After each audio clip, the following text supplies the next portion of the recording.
you. It doesn't matter who we are. What matters is our plan. No one cared who I was till I put on the mask.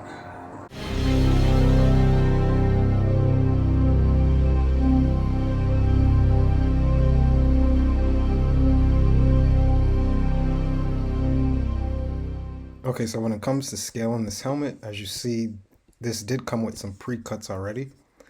Me personally, I just didn't want to use these pre-cuts just because I feel like when I scaled it up, that it might have been something different. So I wanted to make sure that I got the size right and then made my own personal cut. So as far as this model that you see of my face, I show you in this video here how to actually get this scan. Again, this is a free app that you can do this on as long as you have an iPhone.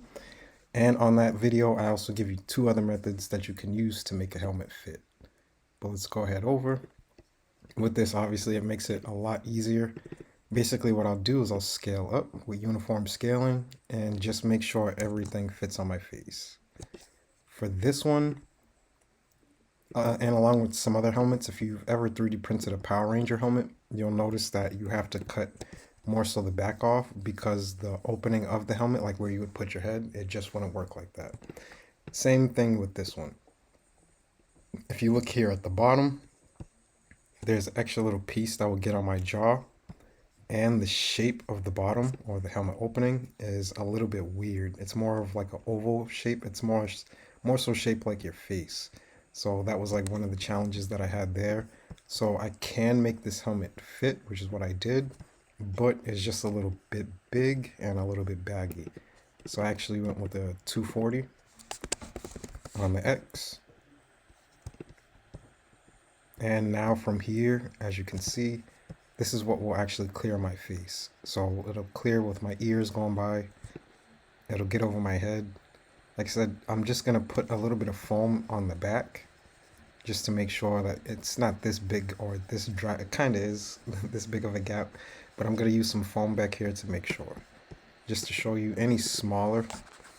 So if I did it at 230, possibly still could have fit. This is not something that I want to like miss and like waste a lot of filament. So I did just go a little bit bigger just to be safe. Because at this size, I did cut this piece of the jaw out. But you see there, it gets a little bit more challenging when you're looking at just the opening of the head. So you see that it's more so going over my nose and over my, it's just making a tighter fit. From there, Creality's new slicer is a big difference maker because now I don't have to use slicer.org anymore. I can just make my cuts straight from here. There is Mesh Mixer and other kind of mixers, other kind of slicers that I could have used, but I'm using a Mac, so I'm kind of limited. But now with this saves my time because it's a much more accurate cut and something that like it lines up a lot better than Slicer did. So I really like this. So what I did from here was just line up the cut. The preset cut that it gave was right on the money. It's a good space for me. It's not going to be taking on a lot of detail. And I'm going to be able to lay this back down and get this front out with minimal support. So let's go ahead and start that split. Boom. And just like that, like I said, it auto cuts it. It makes it the same scale, the same size. So it made my life super easy. Now with the time lapse, let me show you the exact orientation of how this prints it. Check it out.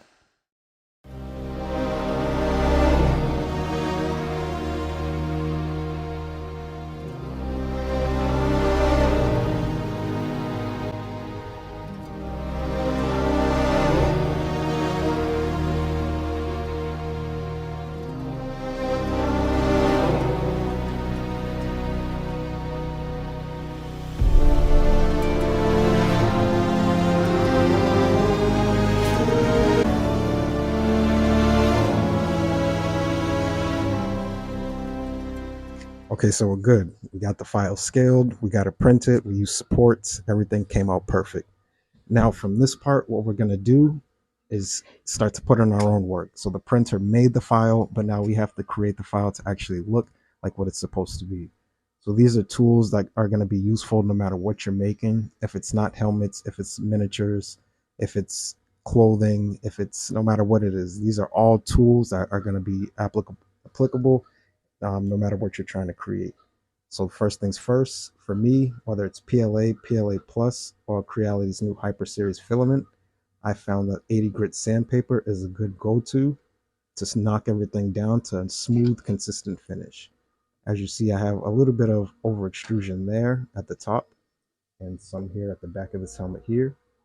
Those rough spots with the 80 grit is very rough. So knocking that down is going to be super simple. Now, once I get everything knocked down, what I then use is my spot putty and my Bondo. This is what I call the filler stage to actually hide everything. So the sanding may not knock all these lines down completely. So I'll start to prime over that and use my spot putty and Bondo to pretty much hide that and cover that up, give it an extra layer, basically. Along with that, attaching my prints, there are different methods. As you see, I don't use glue. It's not something that I really recommend. I recommend something more permanent and something more reliable. So I have this magnet set from Trimag, and I have my soldering iron. Now, what I can mention with the soldering iron is to make sure that it does have a temperature gauge. That way, if you buy one without one, if it's soldering and it's not hot enough or it's not cold, you can't really change the temperature on that. So it's going to either affect the print in a good or a positive way. So with this temperature gauge, I'm able to control that from there. So that's basically what you can use. Again, this is applicable no matter what you're making. If it's clothing, if it's miniatures, if it's props, if it's this or if it's that, you're going to need some sandpaper. You're going to need some magnets. You're going to need some fillers.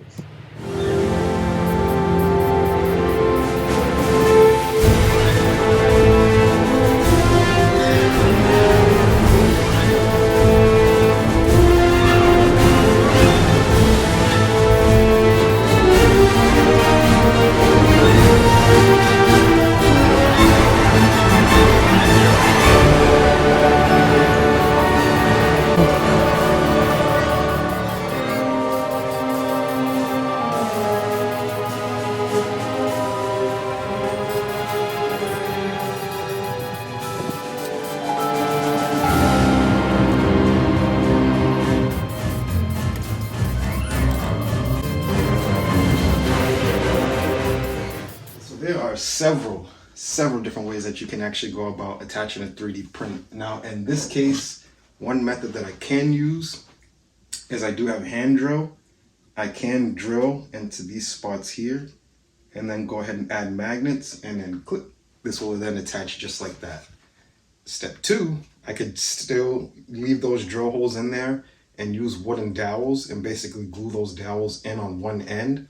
So that way the helmet would still slide on and off from piece to piece. There are a lot of tools that you can learn to use in the world. I think the soldering iron is one of the most reliable when it comes to 3D printing, because not only will you be able to use this for 3D printing, you'll be able to use this for much other products like this. Let me show you. I'm sure plenty of you guys have broken stuff around the house. No, this was not from a rage quit. I sat on these because they were under my hoodie and I didn't see them. So I can actually, instead of using tape or glue or just going out and pay for another pair of headsets, I mean, these are only 20 bucks, but save 20 bucks by just soldering this together the same exact way that I solder my helmets and everything else together. So not only is it a good skill to learn for 3D printing, it's a good tool to learn how to use. So that way in any other situation, you'll be able to use this as well. On the next helmet that I'm making, or the first helmet that I made, the Battlestar Galactica helmet, I'll show you guys how I use that to solder LED lights. So it's a very, very useful skill to learn. And there was some duct tape on this, so that's why it's kind of sticking, but it solves regular problems too. And as always, my one recommendation when grabbing one is just make sure it has a heat temperature gauge. Because again, you could get one that only goes up to what my level 2 would be, and that's not hot enough to put everything together. So make sure you do have a temperature gauge with it, so that way you can control how hot or how cool you want to actually create the weld. Enough of this. Let's go ahead and show you guys how to do it. Okay, so now before I start soldering, what I'm gonna do, of course, first is just line everything up with some handy dandy duct tape just to secure it. Now you can use clamps or anything like that. Duct tape for me, this is just the primer stage, so it's not gonna tear anything off. But let's go ahead and line this up, get the soldering iron warmed up, and then put everything together. The outside I may not do, just because I don't think that line is a bad line, but on the top I'll definitely do, and the inside I'm for sure gonna do. Let's go ahead.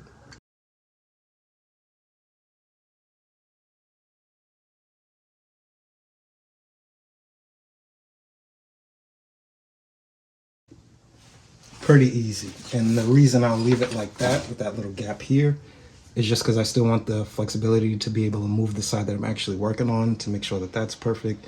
And then these sides will work their way into place. Okay, so this is where planning your cuts really comes into play, because you're going to see here it's pretty simple for me to just put this line together. But just a walkthrough of what I'm kind of going through, or my thought process of how I solder. First things first, I always want to start from the inside. Reason being, you can see I'm getting a lot tougher on the inside. You can see my weld marks are pretty deep on the inside.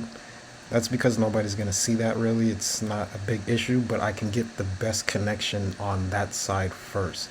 And that's my primary goal, is to get a tough connection and to make sure that the outside is flush as well. So that way there's no like difference when the two sides come together, like there's no bump or lump. I want to make sure that it's even, and I want to make sure that it's a tough bond. You see when I come to the top, I just basically do the same thing, but just go a lot gentler. Again, on the sides, those cuts look like they should be there, so I'm not really too focused on those. And then from the inside, it's just the same thing, just going a lot deeper on the inside. On the top of this, I am going to hit. But again, I just want to make sure that everything stays together. And you'll see that I go a little bit deeper and do some extra little lines. That's just again for extra bracing. And then here on the top again, just like I mentioned, I want to stay with the tip on a lower temperature and just make sure that I'm just putting those together to close that seam, not really to make a big dent, because again, the inside is already done.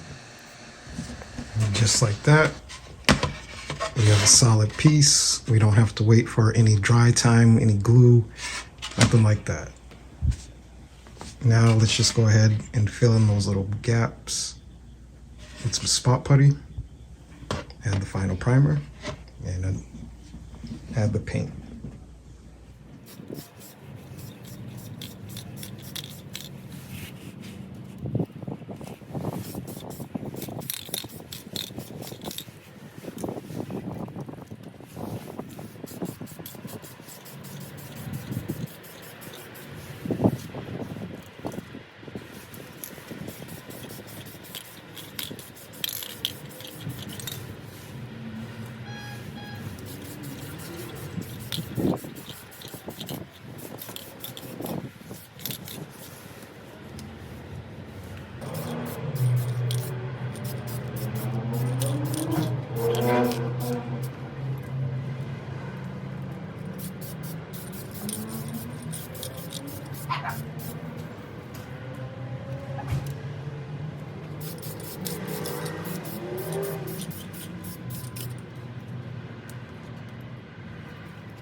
Okay, so just with a little bit of painter's tape, some old grocery bag, I'm gonna now add the metallic look to this. Now, with that being said, you'll notice that the mouth isn't fully covered, and some of the parts on the head, just to get like more realistic of a look.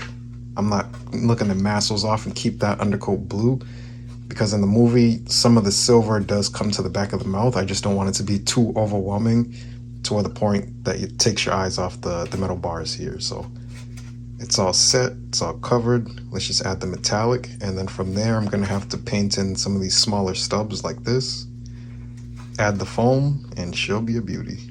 Let's get to it. You guys are probably gonna ask me what metal I use. I have a couple different, as you see here. I'm just gonna take them outside, see which one gives the best look, and then go with that one. And now for the ever so satisfying part. Let's take off all the painter's tape, all the coverings, and let's check out the lines.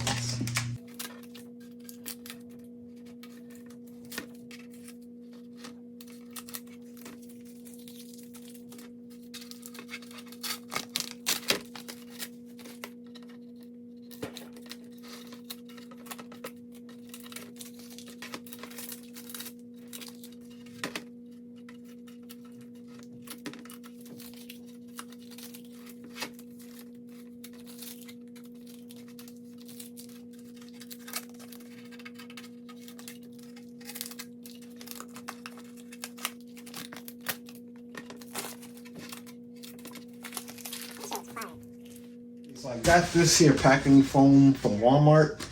Ridiculous, like $3 for this. It is what it is.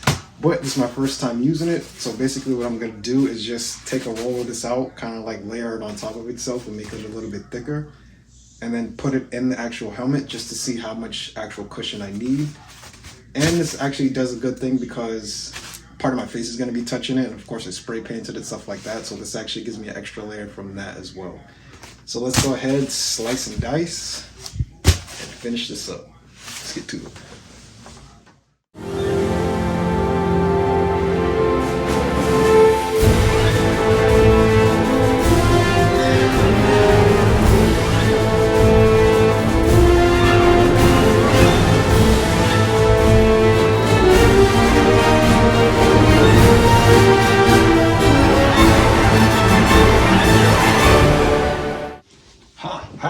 Hey, we got it this time, guys. We did it, we did it. Part 2 was a success. As you can see, it fits nice and comfortable, doesn't move much. I can't stop looking at it. It just becomes like one of those prints that you just can't stop looking at.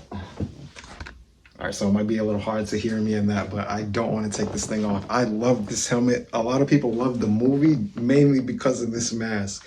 There are some people who've been commenting and sending me messages saying, try like a black and gold, try this color, try that color. Since I finally got it to fit, other than this one, just look, oh my gosh, man, these are freaking crazy. I'll think about doing a part 3. Let's leave it at that. I'll think about doing a part 3 where I do like my own custom color schemes with it and make this come to life the way I think it should have been on the screen. Don't forget, as always, guys, to definitely hit the like button and hit the subscribe button. The community, the channel is growing. And again, this is my inspiration. This is what I like to do. I like to make helmets that I grew up watching, like movies like this that like stunned me as a kid. And I was like, I would always want one of those. And I have the ability to not only think it, but create it. So what is something that you would like? What is something that you would like to be created that really isn't like mass produced? With 3D printing and with this technology, you have the power of that right at your fingertips. Like I always say, if you can think it, you can create it. Besides that, guys, it's BZ Comics. Peace. Adieu. I am not going to take this off for a while, or at least until I get hungry. Peace. Oh, yeah. And check out the sneak peek for what's coming up next.